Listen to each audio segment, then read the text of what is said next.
do you go to the 3-star hotels, 1-star hotels? What is your choice of accommodation? We do everything.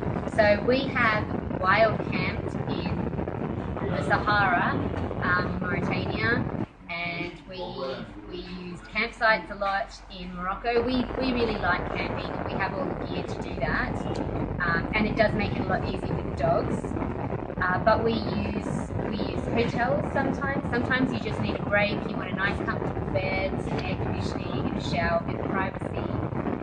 And we stay in people's homes, so we use Airbnb a lot. It's a great app. It does require people to sacrifice a room in their home and be willing to have strangers in their home, but I think you'll find that most people have a really good experience. It's a lot more personal than staying in hotels, and you'll learn a lot about the culture and about the people when you stay in a home. Now, you've been traveling for 3 whole years. Are you not fatigued?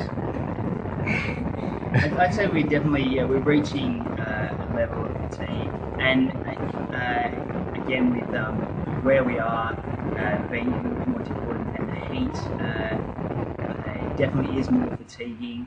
I think we've got another probably 2 years before we get back to Australia, and hopefully when we go to Europe we'll be able to have a little bit of a break, maybe stop somewhere for a few weeks and kind of wind down before moving on. It is fatiguing, and it's part of the trip. A lot of people don't realise that with long-term travel like this, even travelers need inspiration. So I mean, you see amazing things, you're meeting new people all the time. It's quite draining, and it's not always easy.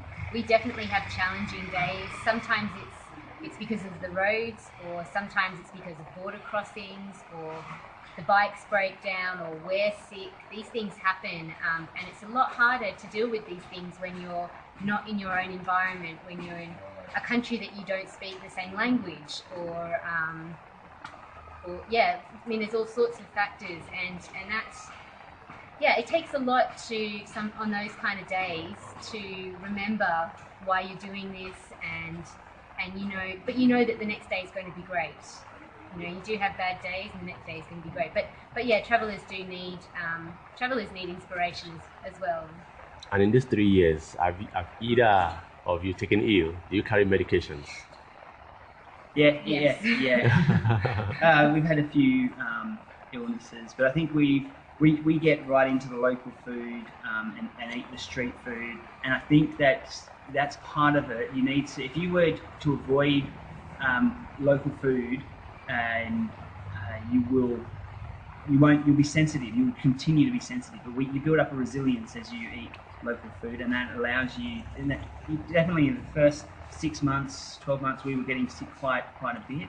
Our first few couple weeks of weeks in Africa, we both got sick. Yeah, we were quite ill, but we've built up quite a resilience, and it happens, and all kinds of things, like we get the flu, or things that aren't food related or water related, but we're it happens, and we deal with it, and we generally just rely on the local doctors for medicines. We've been on the road too long to really be carrying stuff all the time. So and doctors, people try to avoid doctors when they're overseas, but especially just for illness, they know the local diseases, they know what they can give, and you can get their medications much easier when you go to the doctors. Do you have a target number in mind of the number of countries you would like to visit at the end of your global tour? No, numbers aren't important to us. We wanted to travel through North America, South America, Europe, and Africa, and when we set off, it was going to be 2 years. It's now 3 years. It's taking us a lot longer than we expected, but we've been enjoying it. So that's why it's taking longer. But we're now even thinking that if we can, we'd like to ride back to Australia through Asia, and that was never part of the original plan. So these things grow, they change.